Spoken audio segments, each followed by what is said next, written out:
It's my pleasure to introduce our distinguished speakers tonight.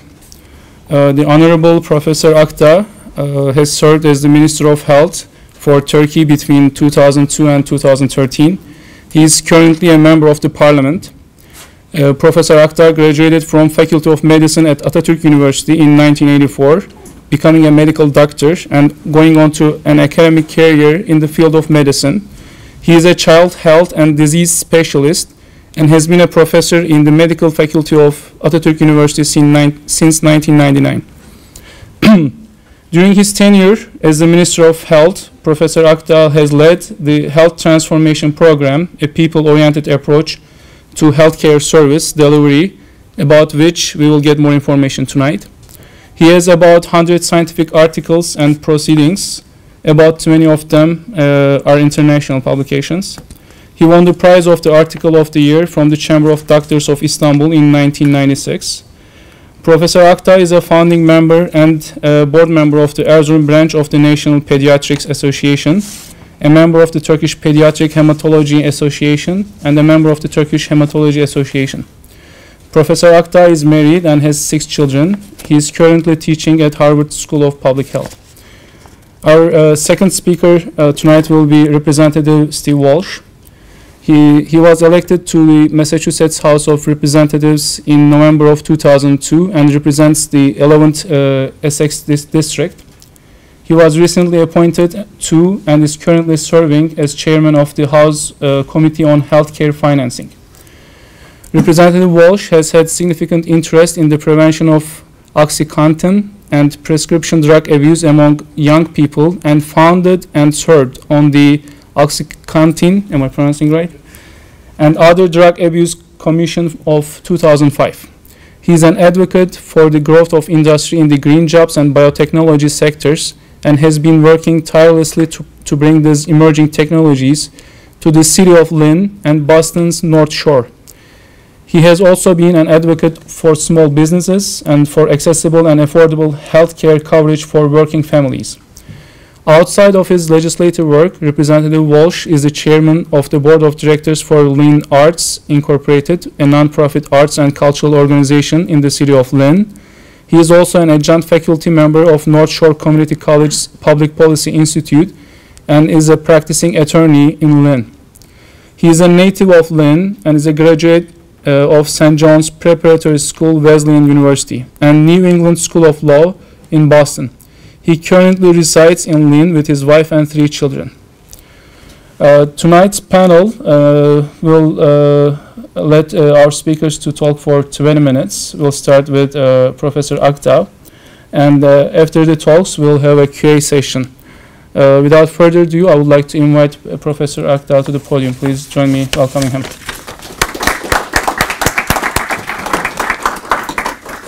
Thank you.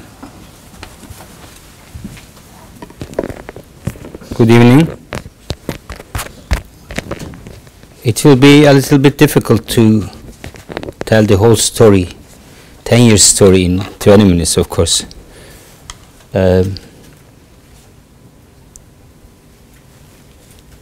Which one? This one. This one? Yes.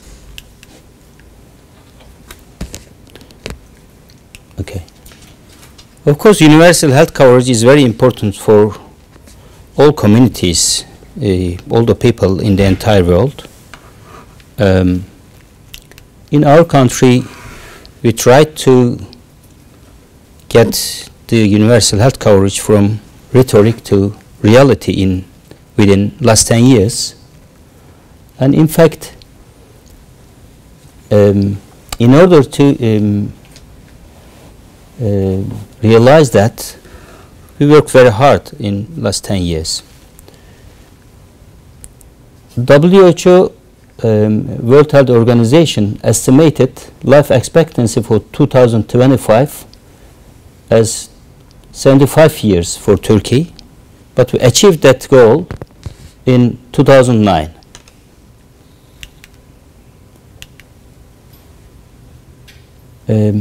WHO defined universal health coverage is like that, as access for all to appropriate health care at an affordable cost in case of need.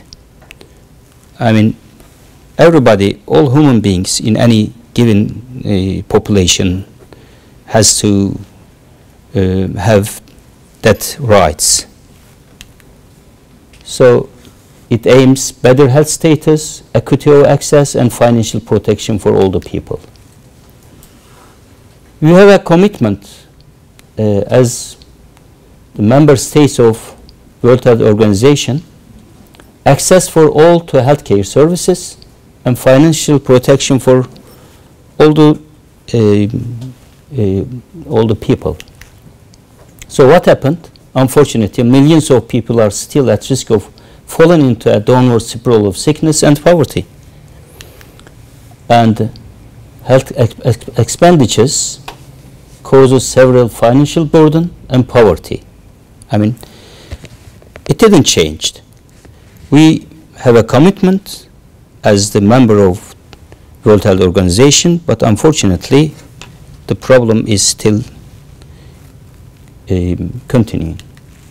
So, of course, it's time for action. In our, in my opinion, in our opinion, in my country, health is a fundamental human right for everybody. And of course, everybody is need to physical access, financial access, and quality access. It means equity for everybody. When we took office, there were some barriers, and we tried to get rid of all barriers with some interventions. There were insufficient workforce and vehicles for emergency services. We increased our ambulances, number of ambulances 5 times, and number of transferred emergency cases increased 9 times within 10 minutes, within 10 years. And we established air ambulances and other ambulances for sea and for severe weather conditions. And it is totally free in our country now. Emergency transport is totally free for all the people, even air ambulances. And percentage of attending emergency call in 10 minutes is very high. We are an earthquake country, so it's very important to prepare special teams in our country. We were lack of disaster preparedness, and we established national medical rescue teams, specially trained about 5,000 health personnel. They are generally volunteer people, working health staff, but volunteer for that call. We trained them very well, equipped them very well, and they achieved excellent jobs in the entire world. And it's published in one WHO report. The emergency response system has a strong legal framework. It's adequately staffed and well equipped. We increased immunization rates, and we added some routine vaccines of childhood. We improved mobile health services. We set up some innovative solutions for our country. We have some rural areas, and it is very important to take pregnant women from rural areas to necessary centers during delivery. And we have, in some regions, we have very severe conditions, weather conditions, especially in winters. So we set up a new policy, Guest Mother Project.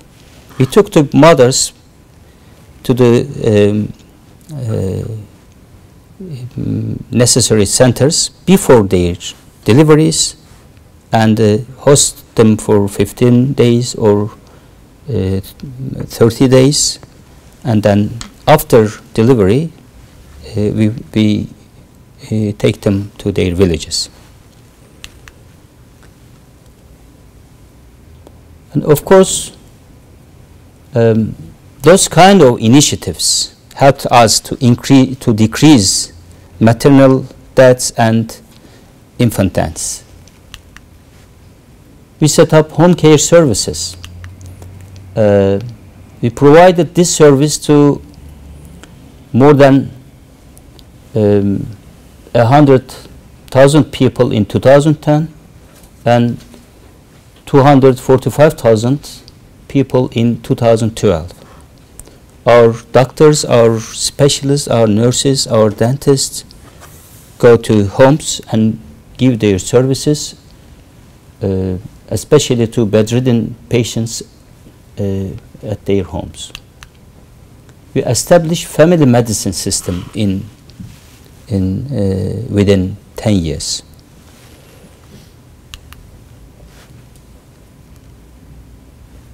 And it made a sharp increase in patient satisfaction with primary care.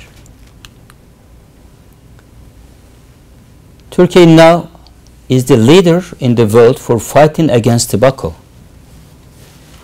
We achieved all the initiatives recommended by WHO, called Empower strategies, and it is published in 2013 report of WHO as like that.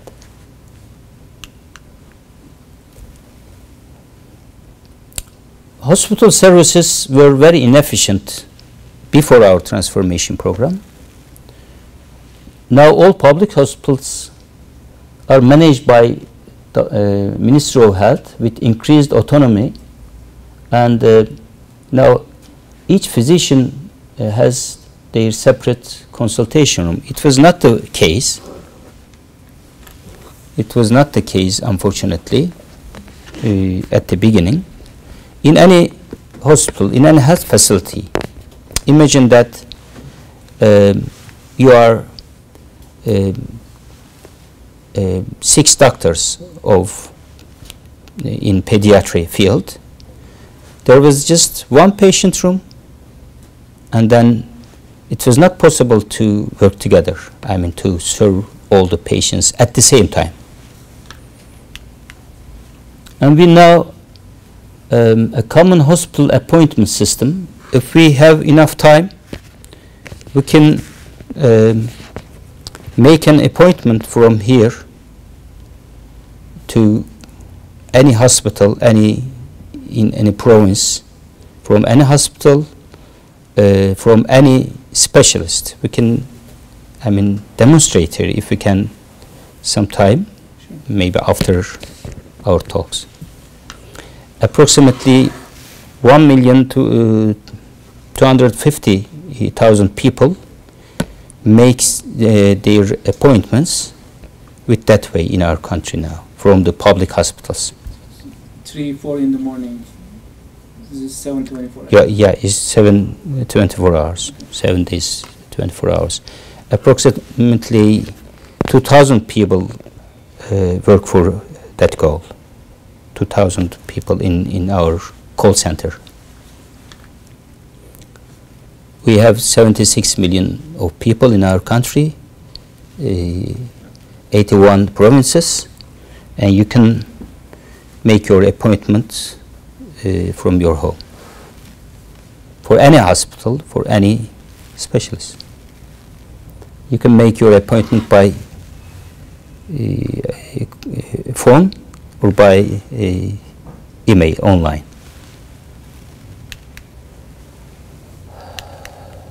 Yeah. The allocation of human resources was very bad at the beginning. We put many rules. I have not enough time to give all the details, but at the end we have, there is no, no. At the end we have just a line. I mean, we allocated all the human resources, physicians. That one? Yes. Yeah. Like that. The ratio among the provinces with the highest and lowest numbers of population per specialist is 1/14 in 2002, now 1/3. Of course, it was not easy. We have many opposition from medical associations, from some other stakeholders.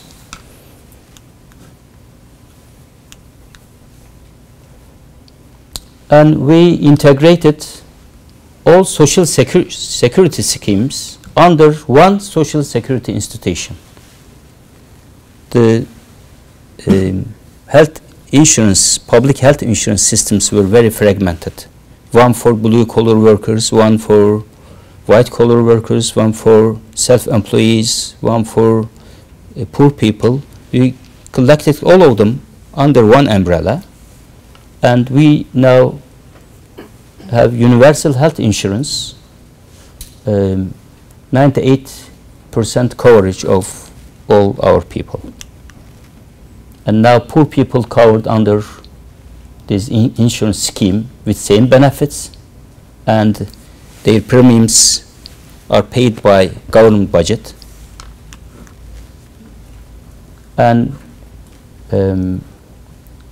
we protected our population from high catastrophic health expenditures. All emergency and intensive care are free of charge in all the hospitals, even in private hospitals as well as public hospitals. I mean, the social security institution pay for all the people, even for the poor. And some important group of diseases which generally cause, might cause some catastrophic expenditures are totally paid by social security institution. And the rate of people paying medicine and treatment expenditures out of pocket decreased from 32%, approximately 11% within 10 years. We increased investment in medical equipment and technology in our hospitals by service procurement and outsourcing. I can say that service procurement and outsourcing is a very good way to increase productivity even in public hospitals, and we used that models very common. If you look at the number of intensive care beds, there were only 869, now more than 10,000 in our country.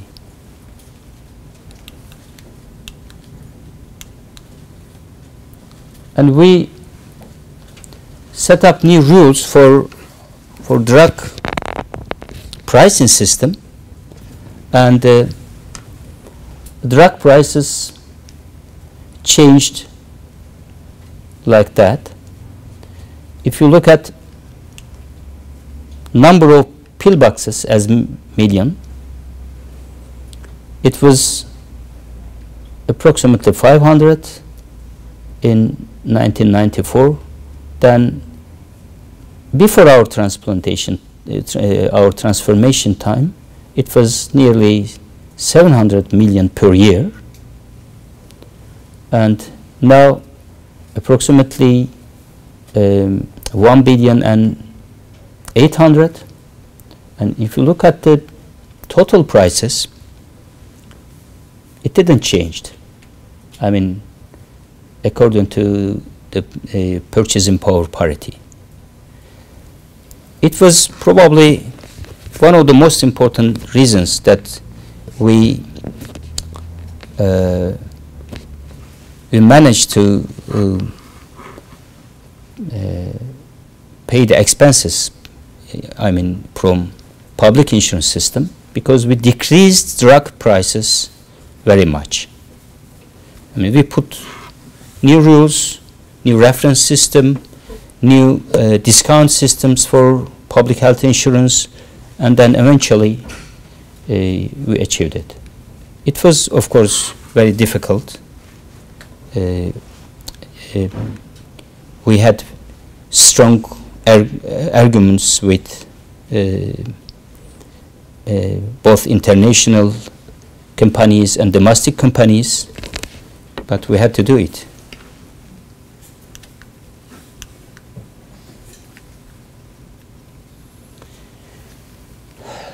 Healthcare staff motivation was very weak before. We set up appropriate incentive systems, performance-based payment, contract-based recruitment, and we increased the motivation.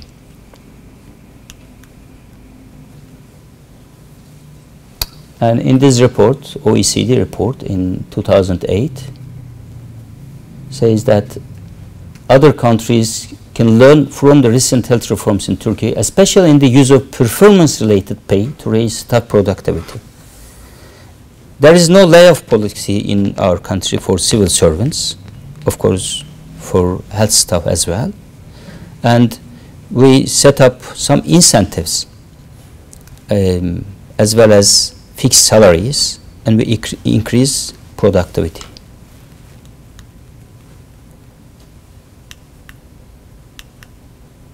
Of course, we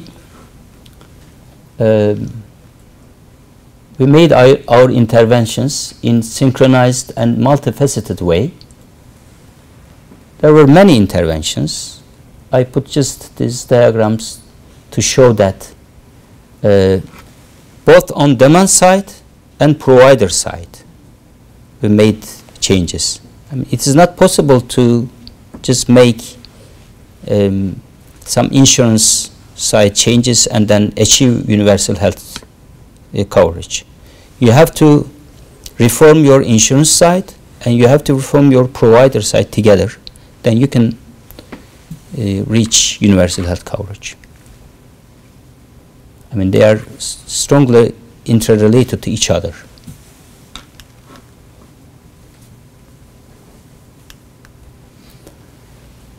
And at the end, we have these results. Life expectancy at birth, as I said, increased up to 75 years. And the average life expectancy at birth is higher than the countries included in the same upper middle income countries. It's very important. Of course, you should compare countries to each other I mean, according to their income groups. If you look at upper middle income group, in which Turkey is, we have 4 years more life expectancy at birth. And in 9 years, we managed to achieve what other OECD countries did in 33 years in terms of infant mortality rate and in terms of maternal mortality rate. We decreased the numbers in 9 years, what other OECD countries did in 25 years, 30 years.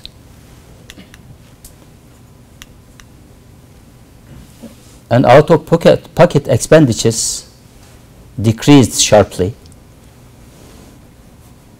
The rate of people paying medicine and treatment expenditures out of pocket now approximately 11%. If you look at Mexico, it is 45%. If you look at the United States, it's approximately 45%. These are the satisfaction rates. This figure is for satisfaction rate for health services. I mean, we conducted satisfaction surveys every year by our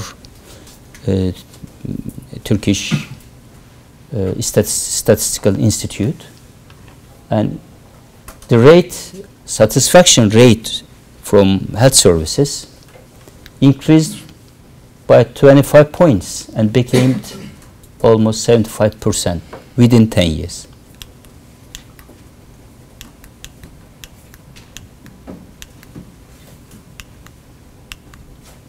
Okay.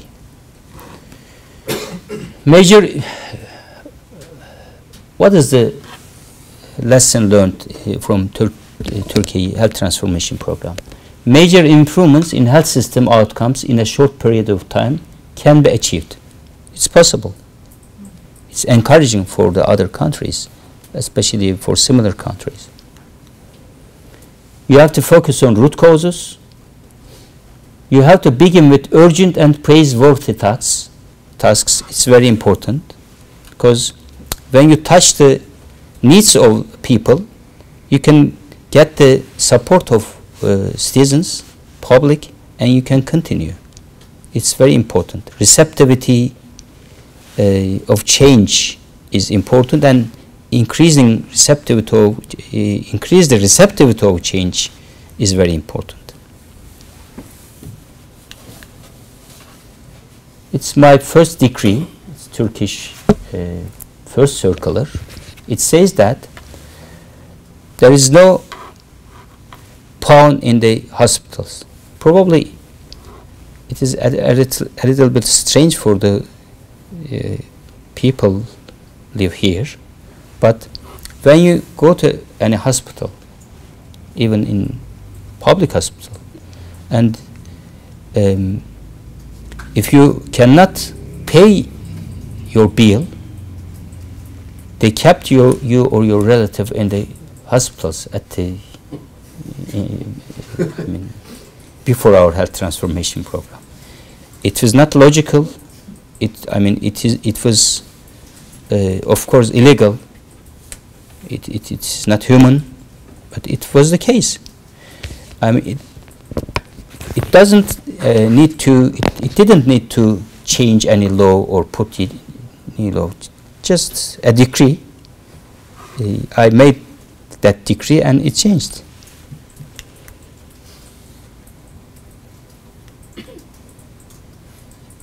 It's very important. You have to get public and political support and keep it. Continuously making new improvements. Of course, a committed team is very important, and follow-up very important. Especially personally follow-up very important. I did it. I visited our provinces more than 350 times within 10 years. We have 81 provinces, and I visited all of them totally more than 350 times. I visited some cities, some provinces more than 5 times, if it is necessary.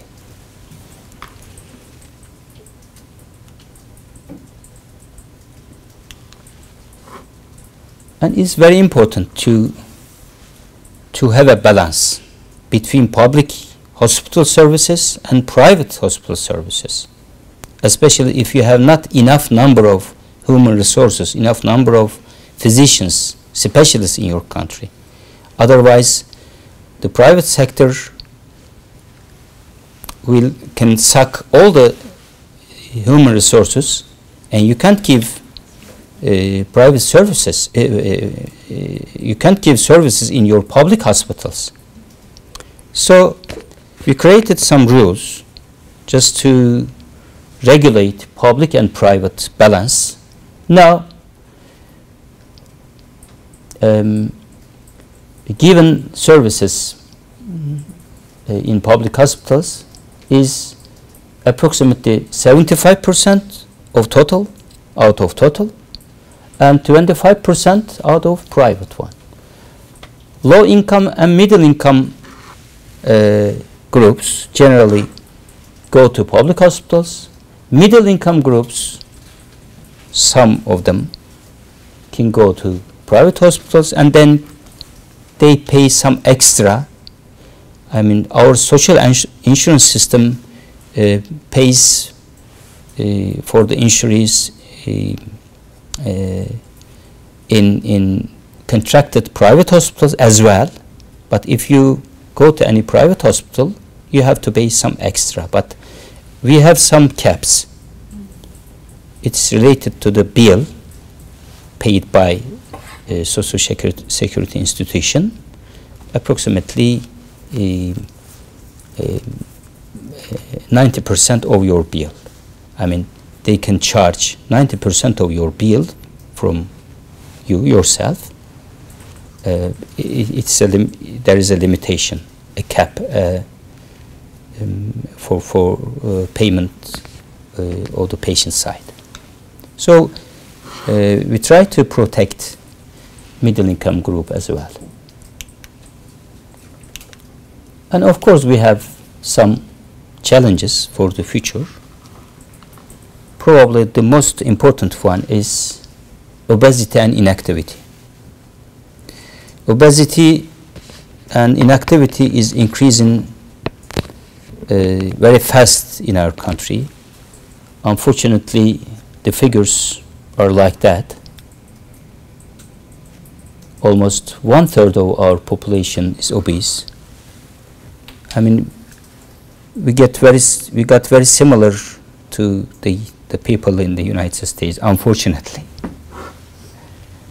And of course, obesity causes many secondary diseases like diabetes, heart disease, and some other diseases.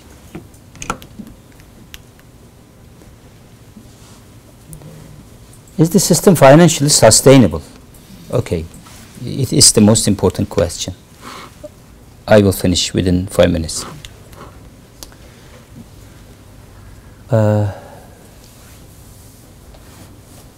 We haven't spent more than our overall public expenditures within the last 10 years. This line shows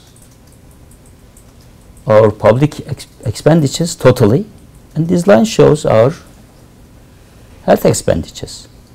You know, Turkey has a growing economy, and as our economy grow, our expenditures increase, but not more than our public expenditures. And if you look at the ratio of public and private health expenditures to GDP, you will see that our private health expenditures decreased. I mean, relatively. If you look at the figures in 1999 and 2011, it is easily understood. But it's still very high in OECD countries.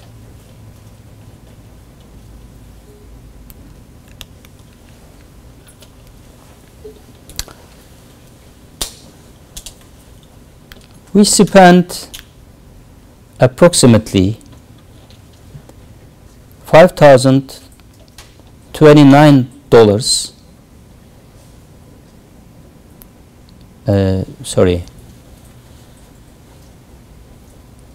out-of-pocket expenditures. We spent approximately $100 per person a year out-of-pocket. It's very small. It's $529 in OECD countries. And it's much more higher in the United States, of course. So I can say that yes, it is sustainable. We can sustain it. Health service needs mostly met. We have not any big gap from the needs and given services, between the needs and given services, and economic growth continuing. Pharmaceutical prices is under control. We set up a flat budget as a policy. We strengthened our preventive health care. We started health promotion for smoking cessation and increasing obesity.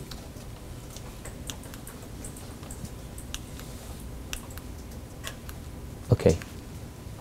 Probably the most important lesson from Turkey's health transformation program is that the importance of vision and leadership to set values and guiding principles, and the determination to follow through policy implementation. Thank you.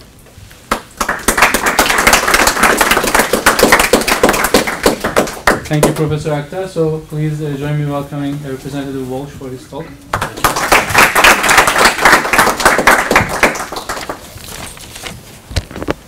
Thank you very much. As I was listening to the introduction earlier, I was reminded that I now have a fourth kid since my introduction. So I'm trying to catch up with Professor Akdağ, who has 6. Is that right? 6 kids? Yes. I feel like an underachiever here on the stage tonight. But I have figured out what caused it, and I won't make that mistake again because 4 is enough. I have 4 under 4, so I am truly happy to be here because we live in a world of no sleep and a lot of diapers. What we're seeing, I think, in Turkey is transformative and exciting. I congratulate you, and it's an honor to share the stage with you. I appreciate the invitation, and we'll talk a little bit with what is happening here in Massachusetts. I think it's important because what we saw in Massachusetts in 2006 was a bill that required everybody here, every patient here, to have access to health insurance. What we came back and did in 2012 was a cost and quality bill. That is looking at, after we get everyone covered, how are we going to pay for it, and how are we going to make sure that the quality is where it needs to be. Now, what happened to me is a little different. I'll tell a little bit of a personal story in that after I was named chair of the healthcare committee 3 years ago or so, 2.5 years ago, we found out that my wife was pregnant with twins.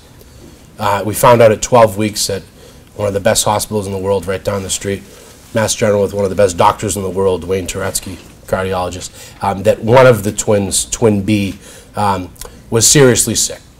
Had transposition of the great arteries, cleft lip and palate. I guess it was 18 weeks. 12 is a little early for that. So we had to come up with a plan for how we were going to treat this young child. And I think I saw someone's Brigham and Women's Hospital badge here somewhere in the room. There's someone from the Brigham. And so we had decided that the babies would be born at Brigham, and then immediately we would need a neonatal team from Children's Hospital, 2 of the best hospitals in the world. So when my young son Miles was born, we immediately went over this long and lonely bridge from the Brigham Hospital to the Children's Hospital and up to the 8th floor in the cardiac intensive care unit, and spent 94 nights. I spent 94 nights living in a windowsill in Children's Hospital. Now I tell you that because when you're approaching healthcare and you're looking at population management, and then you see it in your own life, you are not necessarily thinking, what does this cost? Is there a community hospital that would be a lower cost setting? Is the insurance company going to cover this? Is this doctor too expensive? This specialist too expensive? You're saying, I want the best, I want it now, I don't much care what it costs. In the irony of all ironies, as we were going over the bridge, Miles was having trouble breathing, had to be intubated. The team was having quite a bit of trouble, and Wayne Turetsky, good old Dr. Turetsky from our 18-week appointment, happened to be walking down the hallway, just out of the blue. And he said, can you step out of the way? Let's intubate this young child. Stepped right in, intubated him with the ease of a professional, experienced doctor, and we moved him up to his room on the 8th floor. So as I was living there, and at the same time authoring this bill, I decided that I would visit all of the hospitals in the Boston area. And, you know, there's the old saying that if you visited one hospital, you visited one hospital. They all run incredibly different. They all operate incredibly different, and they all have different needs and challenges and strengths and weaknesses. So then after we got out of the hospital, I started visiting the whole state. So I got to 64 of the 69 licenses in Massachusetts. The other 5 should and probably will within the next half dozen years go out of business because we are a little bit over-bedded in terms of our hospitals. And so we visited the ones that we thought were viable, that had the ability to survive and thrive, and developed a best practice plan that we believe, and we face some different and unique challenges and maybe a little unique to the situation in Turkey, but we believe over time will be the national model. It's the bill that we passed last year. It just celebrated its 1-year anniversary. It's a little early to say whether it's working or not working, but I can certainly talk at a high level in terms of what we did and how we did it. The first provision that we found almost everywhere that we went was this problem we have in this country with electronic medical records. It is absolutely ridiculous that in this day and age, you can go anywhere in the world and get money out of a little machine called an ATM, and they happen to know who you are and how much money you have, and they spit it out for you. Yet if you get sick, you have no access to your own medical record. Absolutely no way for them to know who you are, what your medical history is. So what ends up happening at any hospital, and certainly if you are privately insured, you get run through the car wash of services. You get done to you every reimbursable service that that emergency room can possibly think of, because some third party is paying for it, and they don't know who you are, and it's important that they are as cautious as they possibly can be as you present yourself. So those things all add up to us driving up the cost of service in that particular area, and you potentially as a patient, as a consumer, being over-tested. So the first provision is by 2017, for the first time, at least in the States, Massachusetts will have interoperable electronic medical records. That anywhere you present, we will be able to know who you are, what your medical history is. It opt-in, obviously, so if there are some certain fields that would not be able to be seen by all. But for the most part, you will be able to share your record anywhere you are, which is very important. It provides you better services. Now, what's linked to that immediately, and the second part of our plan, is disclosure and transparency. It is one of the only things in healthcare in that you don't know the cost, the risk, or the quality of any service that's being done to you, right? You can go to a Stop and Shop down the street, and a gallon of milk is $3.29. You can go to the Stop and Shop and buy the same gallon of milk 3 blocks over, and that gallon is $3,486. You have no idea why. That is the medical system we have, and the disparity in price between some of the teaching hospitals and some of the community hospitals. Now, I'm not going to stand here and tell you that I don't think that Boston Children's isn't the best hospital in the world. I think they are. But just prove it. Just prove it through quality numbers, and prove it through a way that allows you to show why those prices are more important. Let the patient decide. Let the patient see what the quality is, what the risks are, and what the costs are. Now, the other problem, and all of you that are involved in medicine know this, there are 3 prices for everything that's done. There's the price that the patient actually sees or pays, there's the price that's actually reimbursed, and there's a price that actually is billed. So we don't really get to a what does it cost. So we're finally trying to get down to the nitty-gritty of a patient having the ability to take a look at that. So if a doctor says, and right now in the system, other than in Atrius Health in Massachusetts, right now if a doctor says, I want to order X test, they don't even have that information. They don't know. So they don't know that at Leahy Clinic on a Sunday, an MRI is $1,800 in their own lab, but down the street at Shields MRI, it's $575. They don't have the ability to see that. We'll get to payment reform a little while and why it's important in the future that they do see that. So we're looking at a system where you actually, and it's going to take a long time, because consumers have never had to think about their health care in a personal way. It's been one of those things that had always been provided for you or by a third party without you really owning it. But I think it's important, especially as we look at some of the chronic diseases that we're facing worldwide, not just here, that are driving up the cost of health care. It's important that patients have the ability to own that. Now, each country is taking their own way at how to handle that. For instance, in Scotland, if you have a BMI of a certain amount or below a certain amount, they write you a check. You actually get paid. Now, as I've said before, I wouldn't get that check this year, but I also have no incentive to get that check this year. But if we had an incentive, if our incentives here were aligned with our health care, we might think about it differently. That's beginning to put the patient in charge of their own health, which we've never, ever been able to do here before. The other thing that we looked at was administrative simplification. Why, when you have a service in a hospital or at a doctor's office, do you get 14 pieces of paper in the mail? Right? First of all, you show up there because you don't have the EMR. What happens anytime you walk in? You get handed that clipboard and a number 2 pencil, and you start over. How are you feeling today? What hurts? Let's do the diagram. Let's X where the pain is. Let's put an arrow where it's radiating to. Let's do it all over again every single time we present anywhere.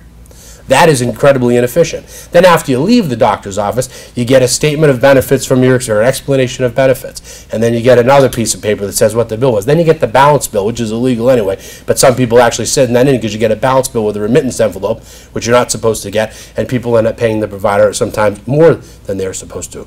American Express has figured it out. Right? You can have a month, you can buy some stuff, you can write a check, they can tell you what you owe.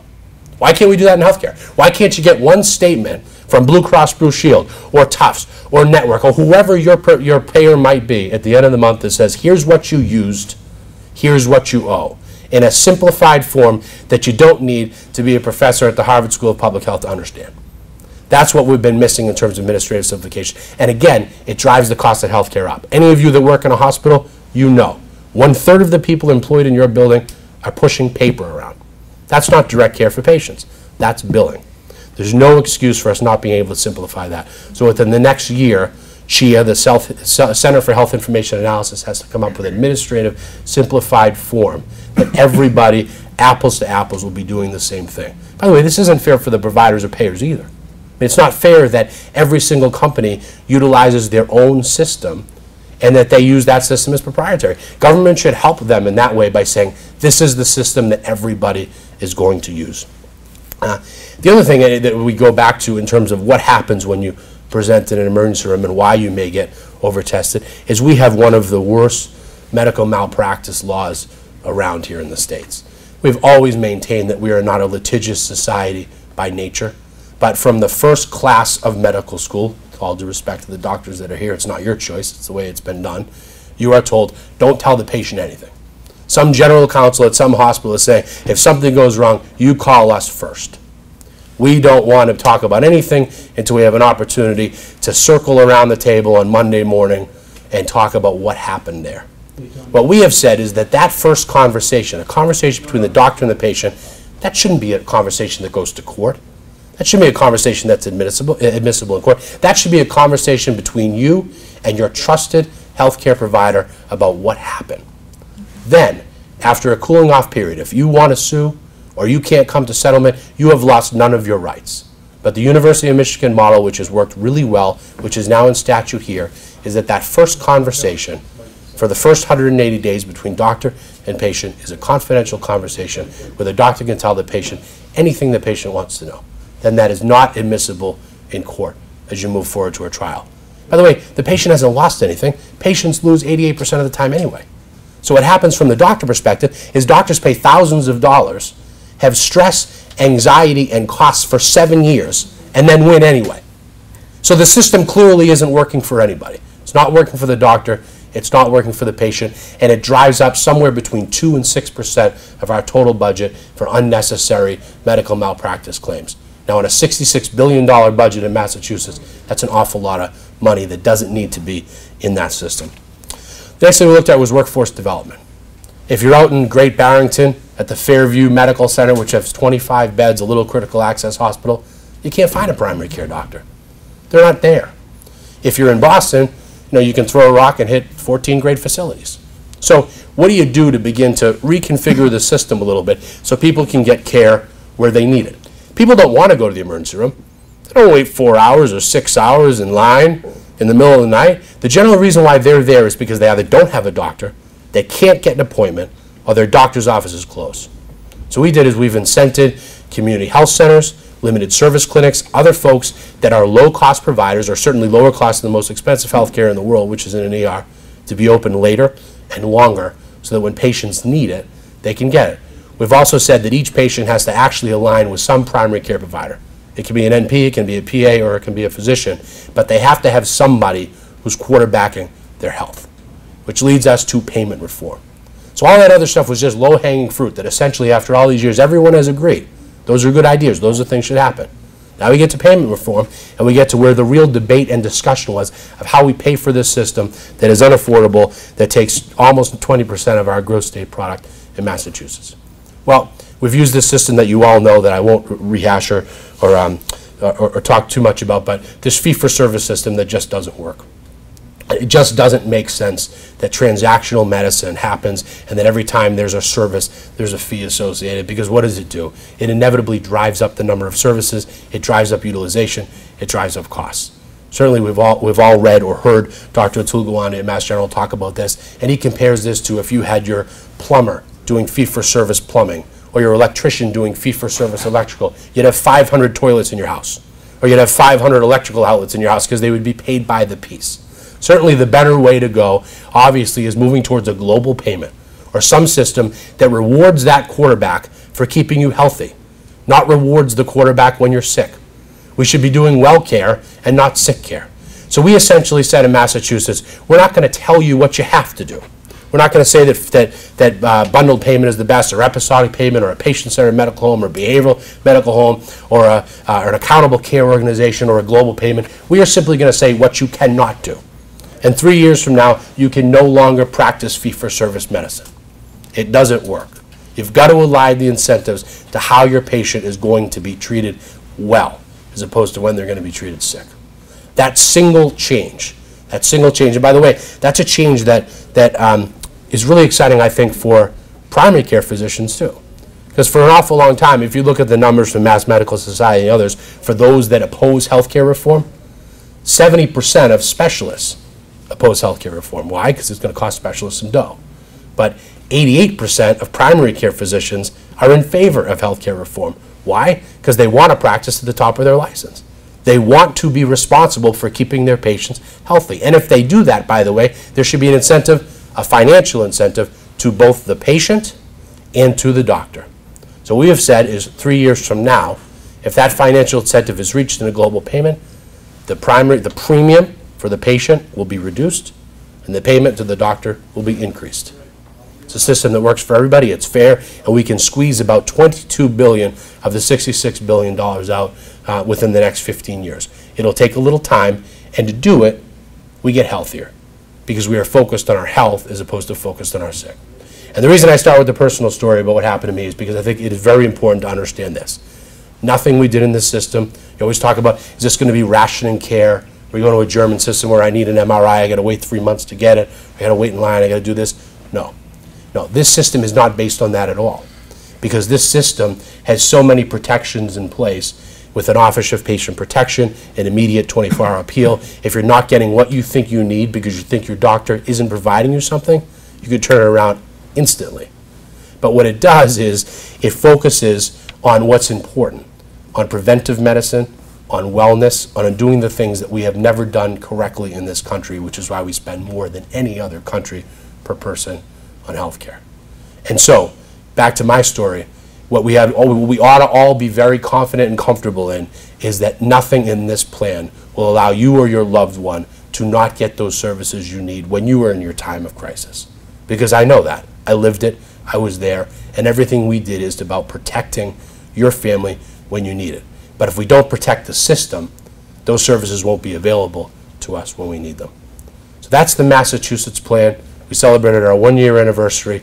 We won't know the results until year 3, but it's exciting if it is successful, and I'm confident it will be, because we have all worked together on this, providers, payers, patients. And the reason why we all work together is everyone recognizes that the system was broken, and we all recognize that there was no one to blame for that. We all operated with the system that was created, and when the system doesn't work anymore, it's up to government to step up and build from where we are, but build for where we want to go. And at some point, we may get to where Turkey is today. We may get to a universal system. We may move to a single-payer system. We may understand that we have a public responsibility to provide the public good. But this is one of those steps we need to take to get there and begin to focus on our health and wellness again. So, again, it's a pleasure to be here, and I'm happy to answer any questions along with Dr. Ahmed. Thank you very much. Thank you very much, Representative Walsh, and I would like to thank again our speakers for this wonderful talks. Now I'll open up the floor for questions. Please raise your hand, and we'll try to answer. My question is for the appointments for the specialists. So you said that patients are getting those appointments by calling the center. how can they decide which specialist they are going to go? For example, anybody with abdominal pain, will they call for gastroenterologists and get appointments? And is there any way to understand how efficient was this method? Yeah. It's an important question. Of course, the better way is to create a referral system. I mean, the patients should go their primary care physician first, and then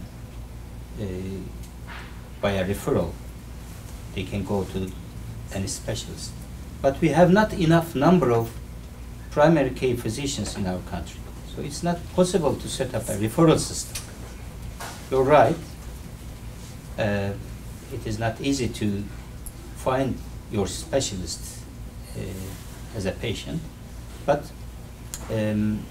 we educated the people at the call center very well. I mean, I can say that the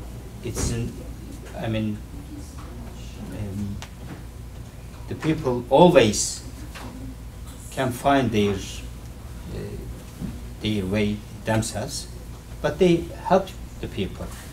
When you need to get some help, you can ask the people at the call center, and then you can see your pathway.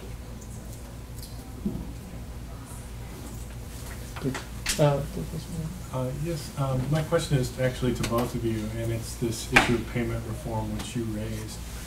It seems that in both cases there are tales of success with payment reform, and you talked about this movement from fee-for-service to global budget, and I know in your country you successfully instituted capitation payment in the face of medical opposition. So I'd like to know a bit more how you overcame those significant obstacles. It's not every day that someone can stand up to the resistance within the medical profession and make those kinds of reforms. It's a great question. We simply threatened capitation and then ended up with payment. I mean, it really is. I would have loved to look at some additional rate regulation. I actually came out with a plan which was panned by the globe, but I still stand behind in some way, which was a surcharge on high-cost providers. If you're more than 20% over median and you can't show the quality or efficiency to meet that number, then you pay some portion of that into a distress hospital fund for community hospitals and try to help the community hospitals to thrive and survive. We weren't quite ready for rate regulation specifically here, so the next best thing was to end up with a 3-year transition to a global budget or an episodic budget or bundled. And what we also did was say, I won't pretend to be the expert, you're the expert, so you may come up with some better plan, so we won't tell you what you have to do, we'll only tell you what you can't do. Our health insurance, social health insurance system pays in different ways. In primary health care side, it's totally free of charge. I mean, it's subsidized by government budget, and we pay our, as a health ministry from government budget. We pay primary health care physicians per capita, and we have some positive incentives and some, we call it negative incentives. We have some negative incentives, and we measure your performance, and then we give some extra money, or we cut some salary in the primary health care side. For specialist side, social health insurance system pays fee for service to private hospitals because it has some risks, and pays to public hospitals via health ministry with a global budget. At the first month of every year, we get together, discuss, and they give a global budget to health ministry, and we allocate that budget according to the hospital's performances. Yes, Professor, someone asked you this question while I was out of the room, skip it, but did you comment on Obamacare? What do you think? Of course, I am not an expert for Obamacare. Nobody is. Yeah. Nobody, yeah, nobody knows what it is. In my opinion, it can help and helps somewhat, but not total. No. It's a good step, Yeah. but needs to follow the subsequent steps. Well, see, but one of your key recommendations for success was both public and political support. Mhm. We have neither on this. Of course. I mean, that's going to make it a tough road. I mean, I'm not expert on the system in the United States, but I know that it's very difficult here because your finance side is generally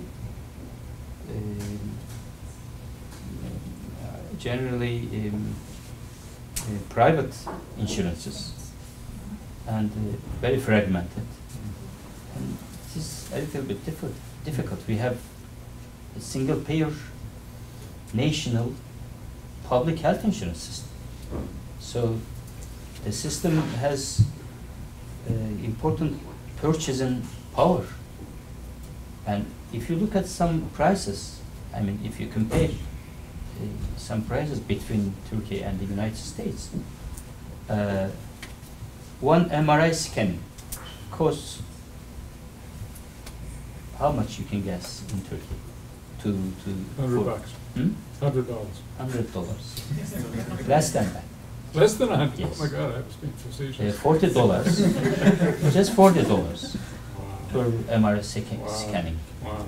for social security institution. And they pay $40 to our hospitals per MRI scan. And we, I mean, as a hospitals of health ministry, outsource all the services, almost all the services, and it costs $25 to $30 for us, and then we $10 per scan. It is very important for us. We give some incentives to our health staff from that $10. Yeah. And is it the same price in a public or a private hospital in Turkey? Yeah, I mean, the Social Insurance Institute Yeah. pays the same price. Yeah. And private hospitals can take another $40 from the patient. It's a Yeah. cap. Yeah, yeah. If I followed one of your charts right, 75% of the patients are served in public hospitals Yes. and 25% in private. You had a chart and it went too quick, I missed it.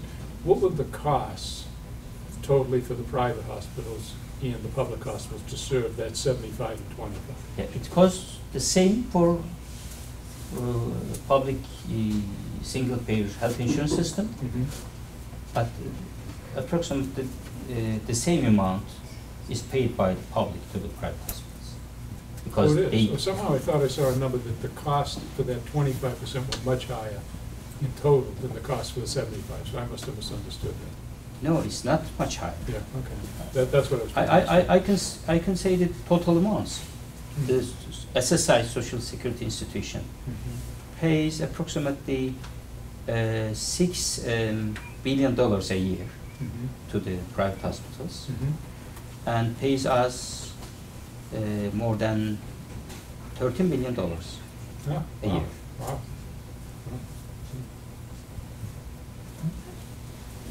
And in 10 years or 20 years' time, how do you see the breakdown of the private versus public hospital service in Turkey? Like right now, it's 25%, 75%, as you said. Is it going to be changing to more private or to more public, or is it going to be set like this at a cap? Yeah, we are trying to keep the percentage at the same level. Okay. I mean, setting up some rules. I'm interested when you said balancing of the public and the private sector in terms of staffing, because from where I come from, the experience is the private sector pays more than the public sector. and you find out that the private sector is sucking most of the staff that comes in. So how do you work it out? Yeah. In any given region, say you have a private hospital. So, according to you, how big your hospital, how many beds do you have, and what kind of functions do you carry out, we set up a number for your hospital.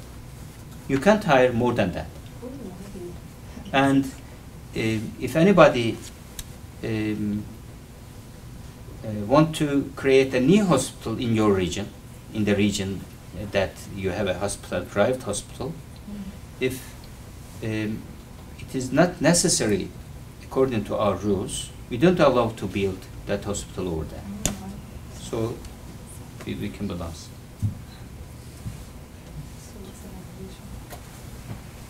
Yes. Sometimes some people are abusing this system that I see.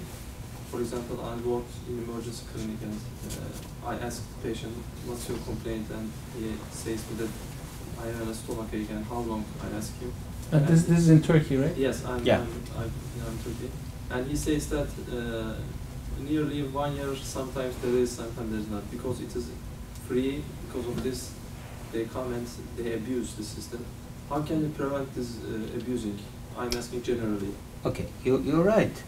It is almost free if that patient goes to any clinics in working hours, isn't it? I mean, is it free for emergency room? And it is free for emergency room, and it's free for working hours to go any specialist, and it's free to go your primary health care physician. It is not related to the fee, in my opinion. It is a kind of attitude, especially working parents or working people feel much easier to go emergency rooms. So that's why we created some green parts. And if you go to any emergency room and then the doctor decided that you are not an emergency patient, you have to pay some co-payment. But probably we should educate, we should increase the awareness I mean, in terms in the side of patients.